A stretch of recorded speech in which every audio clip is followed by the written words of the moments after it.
ठंड इतनी थी कि घर से बाहर निकलना मुश्किल हो जा रहा था और बच्चे स्कूल जाने से डर रहे थे।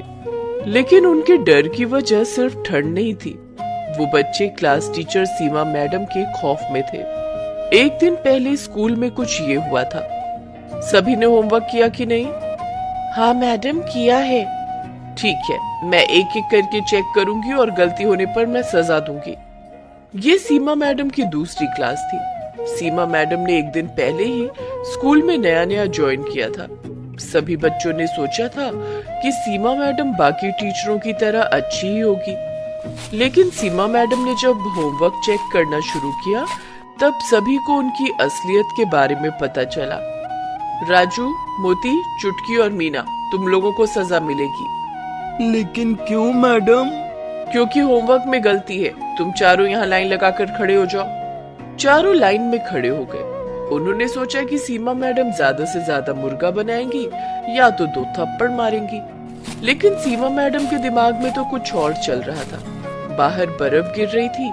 सीमा मैडम बाहर से बर्फ लाई और चारों के स्वेटर के अंदर घुसा दिया।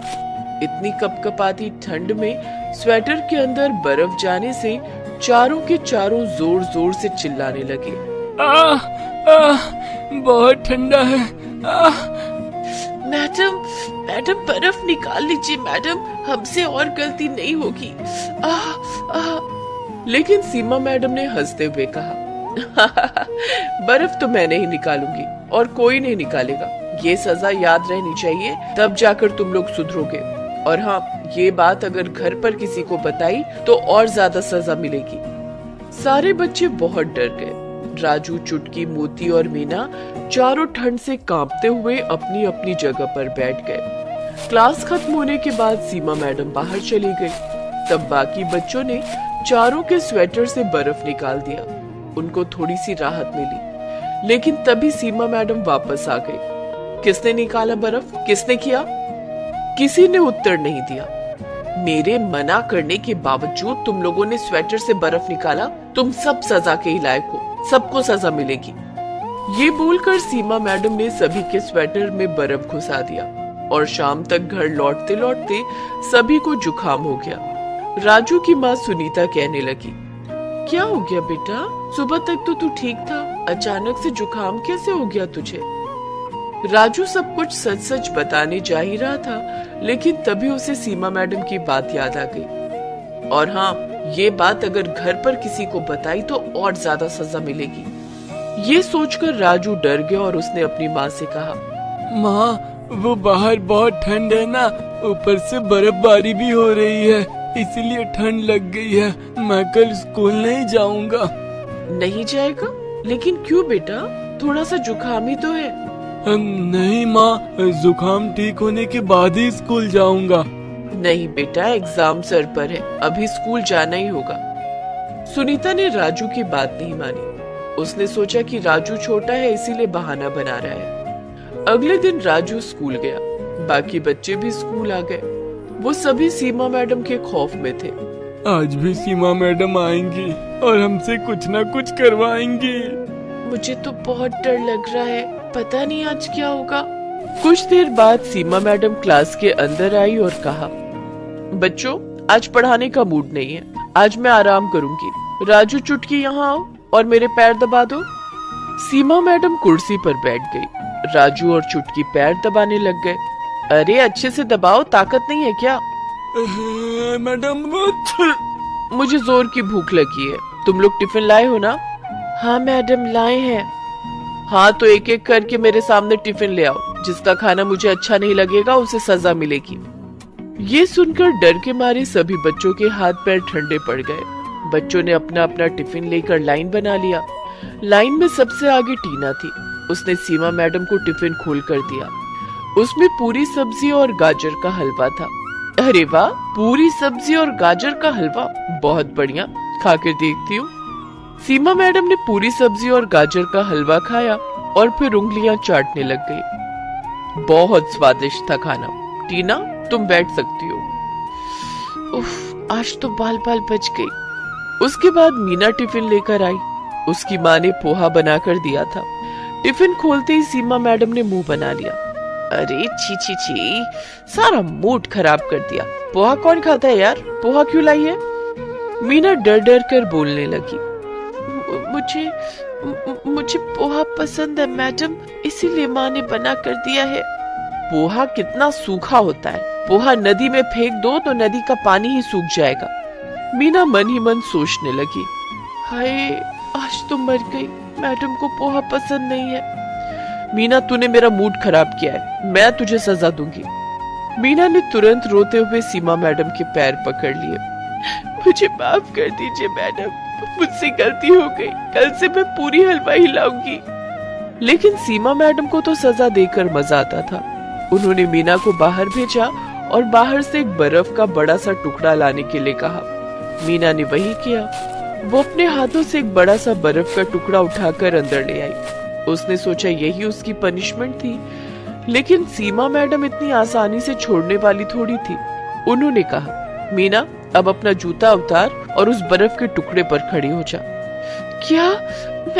मैडम प्लीज माफ कर दीजिए ना मुझसे गलती हो गई, प्लीज मैडम। लेकिन सीमा मैडम पर रोने धोने का असर नहीं होता था। उन्होंने मीना को नंगे पैर उस बर्फ के टुकड़े पर खड़ा करके ही दम लिया और उसके बाद एक के बाद एक बच्चों की टिफिन खोलती गई और एक के बाद एक बच्चों को सजा मिलती गई। अंत में सीमा मैडम ने चुटकी और राजू का खाना भी खाया, लेकिन खाना पसंद न आने पर उन्होंने उन दोनों को भी बर्फ के टुकड़े पर नंगे पैर खड़ा कर दिया और फिर डंडे से सभी को मारने लगी। गंदा खाना लाते हो स्कूल में? तुम्हें शर्म नहीं आती? इतनी ठंड में नंगे पैर बर्फ पर खड़ा होना ही बहुत बड़ी बात है। ऊपर से उन्हें मार भी पड़ रही थी। बेचारे बच्चे ये कैसे सह पाते। मीना बेहोश हो गई और गिर पड़ी। उसे घर भेज दिया गया। उसके माता पिता ने भी सोचा कि ज्यादा ठंड की वजह से हुआ ऐसा, लेकिन मीना भी अपनी माता पिता से सच कहने में डर रही थी। वो भी सच नहीं बोल पाई, इसीलिए सीमा मैडम को और ज्यादा छूट मिल गई।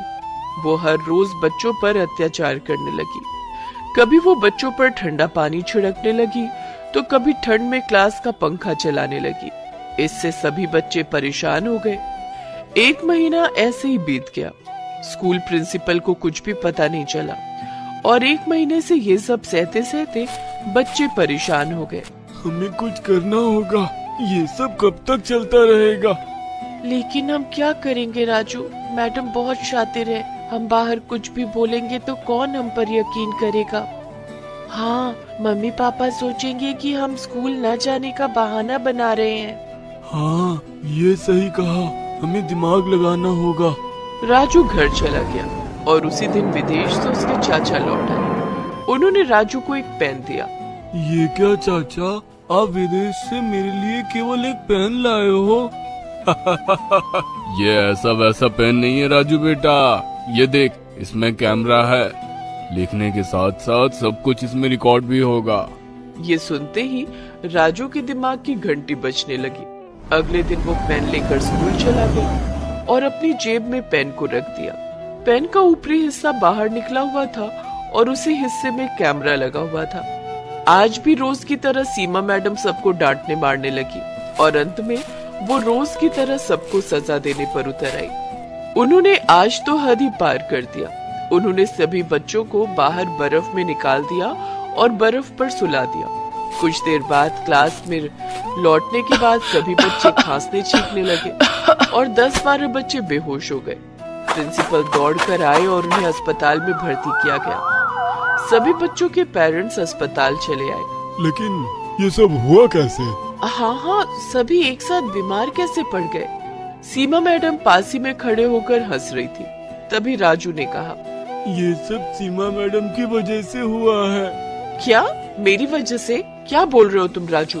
मैं तुम लोगों से कितना प्यार करती हूँ। झूठ, सब कुछ झूठ। ये देखिए। राजू ने पेन निकाला और उसे फोन से कनेक्ट करके सभी को सब कुछ दिखाया। सीमा मैडम की हालत खराब हो गई। इतनी ठंड में भी वो पसीने पसीने होने लगी और पेरेंट्स सीमा मैडम पर बहुत गुस्सा हो गए। उन्हें उल्टा सीधा कहने के बाद पुलिस को बुलाया गया और उन्हें जेल में भेज दिया गया। डॉक्टर ने सीमा का चेकअप करने के बाद कहा कि उन्हें एक मेंटल डिसऑर्डर है। बच्चों पर टॉर्चर करके उन्हें सुकून मिलता है। कोर्ट ने उन्हें 20 साल की सजा दी और ये भी घोषित कर दिया कि 20 साल बाद भी उन्हें कभी भी कोई भी स्कूल नौकरी नहीं दे सकता। ऐसे ही राजू की होशियारी से बहुत सारे बच्चों की जान बच गई और सीमा जेल में सड़ने लगी। लगता है ज्यादा चाय पीकर पेट में गैस बन गई है। जरा छत पर टहल कर आता हूँ। हाँ हाँ टहलाओ, मेरे तो घुटने दर्द कर रहे हैं, मुझसे तो नहीं चला जाएगा।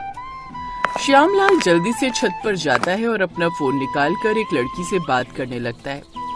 कैसी हो रीता डार्लिंग, तुम्हारी बड़ी याद आ रही थी इसलिए कॉल किया। अच्छा ये बताओ, तुम्हें भी मेरी याद आ रही है या नहीं? फोन रख दे बुढ़े, अगली बार से फोन किया ना तो तेरे घर आकर तेरी बीवी को सब बता दूंगी और हंगामा कर दूंगी, समझा? बूढ़ा कहीं का। ओफो, न जाने ये जवान लड़कियां दोस्ती क्यों नहीं करना चाहती मुझसे। श्यामलाल एक नंबर का ठरकी बुढ़ा है। वो अपनी पत्नी और बेटे बहू के साथ नागपुर में रहता था, लेकिन उसे अब अपनी पत्नी कुछ पसंद नहीं आती थी क्योंकि वो बुढ़ी हो गई थी और अक्सर बीमार ही रहती। इसलिए अब वो अपने लिए नई जवान दुल्हन तलाश कर रहा था। इसलिए वो नई नई लड़कियों को फोन करता ताकि कोई न कोई तो उसके जाल में फंस जाए। बहू गर्भवती थी इसलिए गायत्री भी उसके काम में मदद करती थी, लेकिन वो बूढ़ी थी इसलिए उसे थोड़ा ज्यादा समय लगता था, जिस कारण श्यामलाल उस पर गुस्सा करने लगता था। हद है गायत्री, कब से चाय के लिए बैठा हूँ। एक कप बनाने गई हो या पूरे गांव के लिए जो इतना समय लग रहा है? बाबूजी, माँ जी अब बूढ़ी हो गई है, अब उनसे इतना काम नहीं हो पाता इसलिए थोड़ा समय लगता है। मैं अभी चाय बना कर ले आती हूँ। जी ये लीजिए चाय। तू ही पी, अब सारा मूड खराब कर दिया। अगर तुझसे अब ये काम नहीं हो पा रहा तो मैं अपने लिए दूसरी बीवी ले आता हूँ। वैसे भी तू तो बीमार ही रहती है, ऊपर से घुटनों में दर्द रहता है वो अलग, 2 कदम ठीक से चल भी नहीं सकती। ये आप कैसी बातें कर रहे हैं? मेरे रहते हुए आप दूसरी शादी करेंगे? हाँ। तभी उनका बेटा आलोक भी वहाँ आ जाता है। क्या हुआ माँ, तुम रो क्यों रही हो? देख तो तेरे बाबूजी क्या कह रहे हैं, वो दूसरी शादी कर लेंगे। बाबूजी आप भी क्यों माँ को छेड़ते रहते हो? जानते हो ना वैसे ही वो कितनी इमोशनल है। और मेरे इमोशन का क्या है? मेरा मौज मस्ती करने का मन नहीं करता क्या? ये बोलकर श्यामलाल वहाँ से निकल गया और अपने दोस्त के साथ बाहर चाय की टपरी पर बैठ गया और आने जाने वाली लड़कियों को ताड़ने लगा। यार आजकल की लड़कियों में क्या गजब की खूबसूरती है। एक हमारा जमाना था जहाँ माँ बाप खुद ही लड़की देखकर आ जाते थे। दूल्हा तो सुहाग रात वाले दिन ही उसका चेहरा देखता था। असली मजा तो शादी का आज के जमाने में। हाँ तो कर लेना शादी, किसने रोका है? पास के गांव में ही रामदीन नाम का एक बुढ़ा रहता था, उसकी 2 जुड़वा बेटियां जिनकी गरीबी के कारण कहीं शादी नहीं हो रही। तू कहे तो मैं बात करके देखूं? तेरे पास तो अच्छे खासे पैसे हैं, वो आसानी से मान जाएगा। देख तो मेरे फोन में उनकी फोटो भी है। उन दोनों बहनों को देखकर तो श्यामलाल जैसे पागल ही हो गया। अरे वाह क्या खूबसूरती है दोनों की। ये दोनों मिल जाएं तो मेरे दोनों हाथों में लड्डू होंगे। गायत्री को तू मरने दे, अब मुझे उसका डर नहीं है। तू तो बस जल्दी से इसके बाप से बात कर। एक बार सौतन घर में आएगी तो गायत्री कुछ नहीं कह पाएगी। हाँ। अब श्यामलाल उनकी फोटो को देखकर सपने संजोने लगा। उसके दोस्त मदन ने रामदीन को पैसे का लालच दिया और वो अपनी दोनों बेटियों की शादी श्यामलाल से करवाने के लिए मान गया। ये सुनकर श्यामलाल बड़ा खुश हुआ। आए, अब आएगा मजा, दोनों हाथों में लड्डू। मैं तो आज ही उन दोनों से शादी कर लूंगा। श्यामलाल सरकारी नौकरी से ऊंचे पद से रिटायर्ड था, जिस कारण उसे अच्छी खासी पेंशन मिलती थी। उसने जल्दी से शादी का जोड़ा खरीदा और उसे पहनकर दोनों जुड़वा बहनों से मंदिर में जाकर शादी कर ली। शादी कर वो दोनों जुड़वा बहनों को घर ले आया। श्यामलाल को शादी के कपड़ों में और वरमाला पहनकर 2 पत्नियों के साथ आते देख उसके बेटे बहू और पत्नी के तो होश ही उड़ गए। ये दोनों कौन हैं? और आपके साथ इन कपड़ों में और वरमाला, क्या है ये सब? ये दोनों जुड़वा बहनें हैं और अब से तुम्हारी सौतनें हैं। हमने शादी कर ली है। ये क्या किया आपने? आपने सच में शादी कर ली, अब मेरा क्या होगा? बाबूजी, ये कोई उम्र है शादी करने की? शादी की कोई उम्र नहीं होती, और अब से ये तुम्हारी माँ है, इन्हें माँ कहकर बुलाओ। आपको शर्म आनी चाहिए बाबूजी, ये दोनों तो मुझसे भी छोटी लगती है, मैंने माँ नहीं कह सकता। लेकिन सच तो यही है कि आज से हम तुम्हारी माँ है और तुम हमें माँ ही कहना बेटा। खबरदार जो मेरे बेटे को बेटा कहा तो। ए बुढ़िया चुप कर, ज्यादा जुबान मत चला, अब हम भी इस घर की मालकिन है। तू ज्यादा चपड़ चपड़ करती होगी तभी तो तेरा पति परेशान है तुझसे।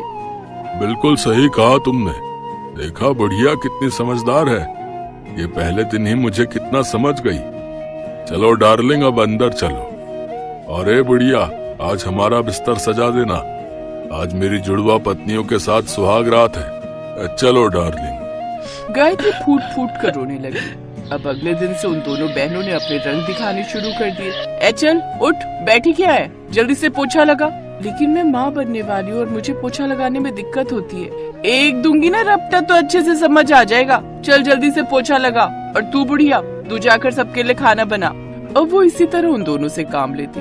कुछ समय बाद श्यामलाल की बहू को प्रसव पीड़ा हुई और उसने एक बेटे को जन्म दिया। इस बुढ़े की बहू को तो बेटा हो गया, अब वो सारा प्यार उसी पर लुटाएगा। अब वो एक रोज मौका मिलते ही उस बच्चे को लेकर जंगल में फेंकने के लिए जाने ही लगी थी कि तभी श्यामलाल आ गया। अरे मेरा बाबू, इधर आ, चल दादा की गोदी में खेलेगा। अब वो उसे अपने साथ खिलाने लगा। अब श्यामलाल हर वक्त अपने पोते पर बहुत प्यार लुटाता। अब ये बुढ़ा अपने प्यार में व्यस्त हो गया है। अब हमें इसका घर साफ करके यहाँ से निकल जाना चाहिए। ठीक कहती हो, आज इस काम को अंजाम देते हैं। रात को वो दोनों घर के गहने और पैसे चोरी करके वहाँ से भागने लगती है कि तभी गायत्री पानी पीने के लिए बाहर आई तो उसने सब देखा। पकड़ो पकड़ो, चोर चोर! उसकी आवाज सुनकर सभी वहाँ आए। तुम दोनों को मैंने रहने के लिए घर दिया है, इतना ऐशो आराम दिया, इज्जत दी, और तुम दोनों ही मेरे घर में चोरी कर रही थी। तुम दोनों से लाख गुना अच्छी तो मेरी गायत्री है।